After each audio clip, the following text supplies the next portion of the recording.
because Do you you want to tell demonstrated them that the you story of when you auditioned for Vikings, Lars? Because that's actually a really good example of that. I didn't audition for Vikings. What did you audition for with Jason Momoa, where you did That's the C.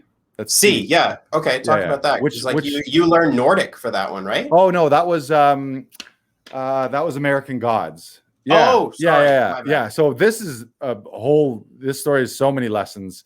I was on C. I would have loved to have been on Vikings.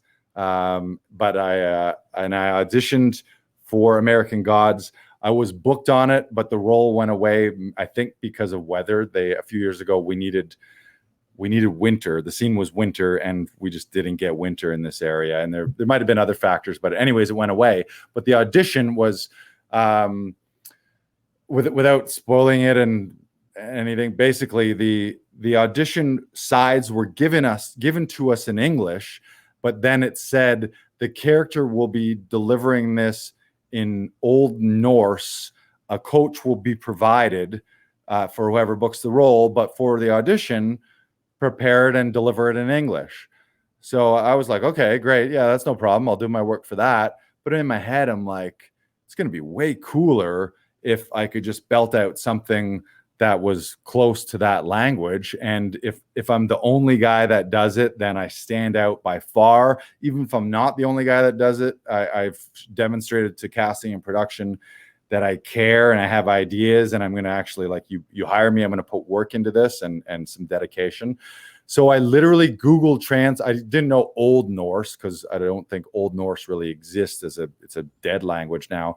But I Googled translated into Norwegian, current day Norwegian, and basically I went in and I did it English first. And actually, you know what happened? I told them up front. I was like, I know it said we were asked to prepare it in English, but I just to let you know, I have prepared a Norse or Norwegian version that I would like to show production today. And I was saying this to the casting director and the casting assistant in the room. Like I said, I want to, if you're game, I would like to send them a tape with me doing it in Norse. And he was like, oh yeah, that'd be amazing. No one's done that. He was like that. Yeah, of course, that would be amazing. Let's do it in English first. And I also told him, I said, I'll do it in English. I'll do it in English with an accent, and I'll do it in Old Norse or Norwegian or whatever my hybrid version was. So I went and ripped all three. And the third one was by far the best one. And I told him, I was like, I'm not even 100% off book. So I kind of had my lines out here. It was a sort of an incantation type prayer to the gods type thing, if you've seen American Gods. And but I was able to deliver it, and afterwards he was like, oh, that was fucking awesome. And the reader wasn't actually reading with me, she was just running the camera. And afterwards she was like, yeah, that was amazing, that was so cool. And I'm like, yeah, because it sounds exactly like the way the guy's going to be doing it on the day. So it's like, I know it sounds cooler. Not bragging to me. It's just like, I just knew that was going to be cooler than delivering it in English. And I also knew if I demonstrated, the closer I can show them to what I got to do on the day, the more chance I'm going to have. Because if I was casting that or producing it, seeing someone do it in English doesn't really reassure me that they can do it with the accent, because there's sounds like Old Norse. It was like grish, gorosh, gorosh, gorosh. Like it has all those like weird sounds that we don't really make in English. So yeah.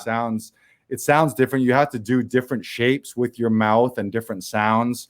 So I was like, let me show them me doing it right on the day. And that did come from the study. So I'm glad you asked that, because that falls under study. I spent extra hours prepping that, which is extra time. And sometimes there's time and stress and anxiety of doing it anyway, let alone doing it an extra or going the extra mile.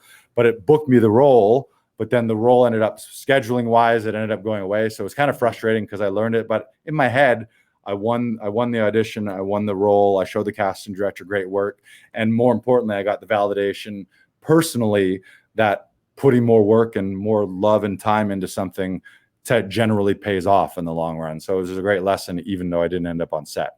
But sooner or later, we'll get back on set. So yeah, thank you. Yeah, it was great. It's still one of my favorite things, and I didn't even book it. Like, I didn't even do it. I didn't get paid for it, Yeah. and it's still a career highlight for me, which is really weird. But now I know. That's because you like put in the work and you were satisfied with what you did. Like, you booked that role, and like, due to weather conditions, unforeseeable circumstances, you weren't able to do it. But you came in, you prepared thoroughly, 3 different ways. You were so ready to go, so hot. You were like, you were there. Right. No wonder the Norwegian was so good. Like, I'm not surprised. Like, the fact that you did that work, you put in that time, is just going to make you feel better. You're inspiring me. I'm going to go back and learn more Old Norse. I might only speak Old Norse now. Yeah. Lars has gone full Viking.